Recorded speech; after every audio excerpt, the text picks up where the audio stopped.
Good morning, FCC families. Welcome back to your weekly devotional. This is our last week in our season of courage. Next week, we will start our season of gratitude. I will have brand new devotional bags for you to pick up on your All Saints Day event on November 1st. This is a candle lighting service that starts at 5:45 p.m. on the church lawn. It's the day after Halloween, so we will have treat bags, and if you have costumes, you are welcomed and encouraged to wear them. But please tell me whether or not you're planning on going so that I can make sure that we'll have plenty of space for physical distancing. Okay, let's go on with this week's devotional. This week, I have invited Miss Jo Weddle to come read the story for us. Hi, Miss Jo. How have you been doing? I've been doing great, Sarah, and I want to thank you so much for inviting me to be part of the devotional. And I want to say good morning to everyone and say how wonderful it is to be able to think that we are talking face to face.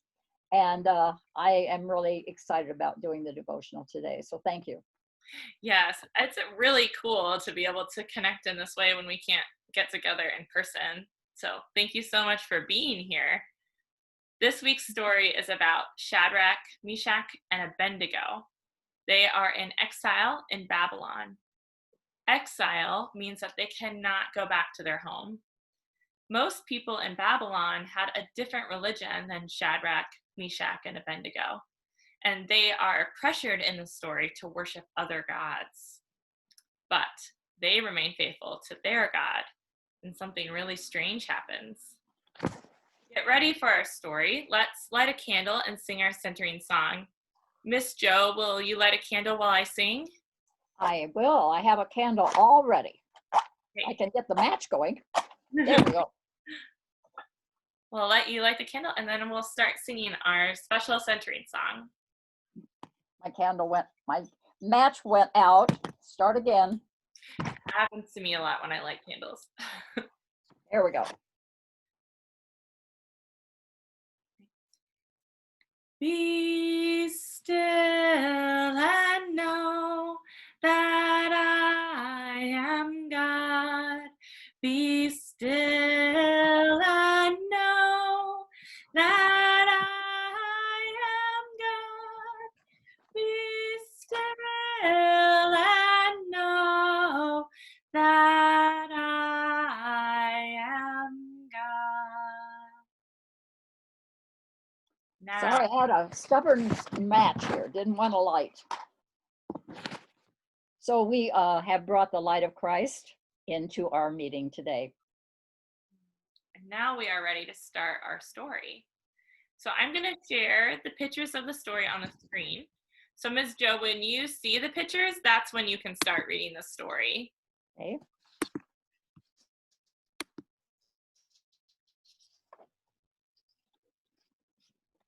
Well, this story today is called The Fiery Furnace, and it starts with a question. Have you ever helped someone when others wouldn't? And then you had to make a choice to stand up for that person. Well, three young men in our story had a choice to make and to stand up for God in a foreign land. So let's see what they decided to do. Now, the country of Babylon went to war with Israel, and during the war, soldiers captured many Jewish people, and took them back to Babylon. And among those taken were three young men, and their names were Shadrach, Meshach, and Abednego.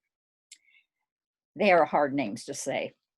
Now, King Nebuchadnezzar was the ruler of Babylon, and everyone had to do what he said. And so one day the king ordered his workers to build a huge golden statue. Everyone must bow down and worship my statue, the king ordered. I will punish anyone who does not bow down. Well, all the people obeyed, and they bowed down to the statue. That is, everyone except for Shadrach, Meshach, and Abednego. They worshiped only one God. And when King Nebuchadnezzar heard about this, he was angry. You must bow down to my statue, the king told the three men. If you refuse, I will throw you into a fiery furnace. Shadrach, Meshach, and Abednego still would not bow down to the statue, and the king was really angry. He told his soldiers to tie up the three young men and throw them into the fire. But then an amazing thing happened. King Nebuchadnezzar looked into the furnace and saw four men walking around. We tied up three men and threw them into the blazing fire, the king said. Now I see four men walking around in there. They are not tied up and they are not hurt, and one of them looks like a god. The king ordered Shadrach, Meshach, and Abednego to come out of the furnace. The three men walked out of the fire. They were not hurt, and their clothes were not burned, and they didn't even smell like smoke. King Nebuchadnezzar praised God for sending an angel to rescue the three men.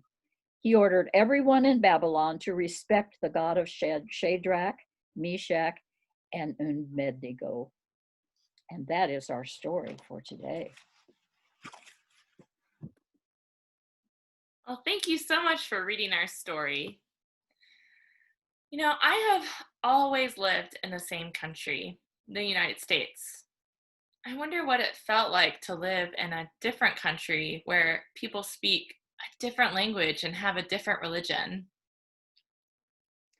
Well, Miss Sarah, I have not lived in a different country, but I have visited. I've gone on 8 painting trips out of the country, and I met people there. Mostly, we were probably in touristy areas where we were ordering food in a restaurant or being served in a restaurant or maybe buying something.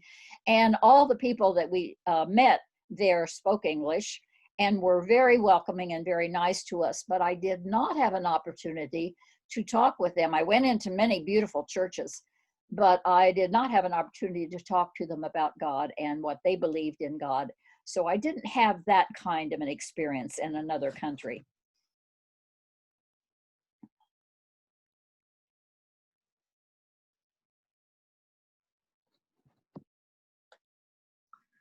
Well, Shadrach, Meshach, and Abednego were very brave to remain faithful to their beliefs and to God. I wonder if any of you watching have felt pressured to act in a way that felt strange or wrong.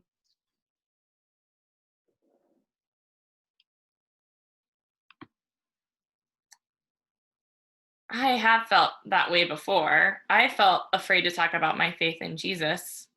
My friend in college, Miss Joe, she had a different religion than I do. And we had to both agree that we would talk about our beliefs and listen to and love each other. I told her I wanted to be myself around her, which means being able to talk about Jesus. And she wanted to be able to be herself around me too.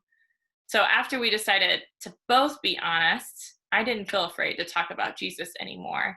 And she actually told me a little while ago that she likes Jesus now. Agreeing to always be ourselves around each other helped me and my friend be honest. I wonder what helps you be honest about your faith and who you are. I think of what you said, Miss Sarah, and I like the words when you said to be ourselves when we are able to be around other people and to be honest. To me, those are two really important things. You know, we don't always have the same thoughts or the same beliefs as other people.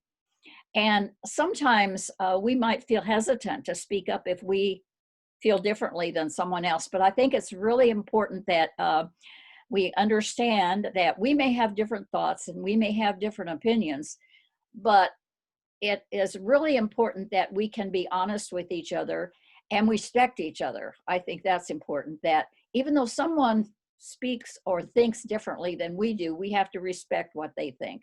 And we want them to respect us and understand that what we believe is what we believe and what they believe, and it's okay to be different, but we need to respect each other and listen to each other, because oftentimes we can learn from each other, maybe about something that we didn't think about or something that we didn't know. So being honest and being able to be ourselves with other people, I think are the important things. Yeah, thank you for sharing that with us. I hope that all the families that are watching, hope that you guys can think about and wonder about these questions too. Well, thank you again for being with us, Miss Joe. It's so good to see you. Will you offer a prayer for us before we leave? I would love to. And thank you, Miss Sarah, again for inviting me. I've missed everyone so much, being able to be together and see each other. So thank you for giving me this opportunity. So let's have a word of prayer together. Dear God, we are so grateful for this day and for this opportunity to be with each other. We would ask you to lead us as we strive to understand and learn from your words. Most of all, we thank you for loving us and for us always knowing that you are there with us every moment of our lives.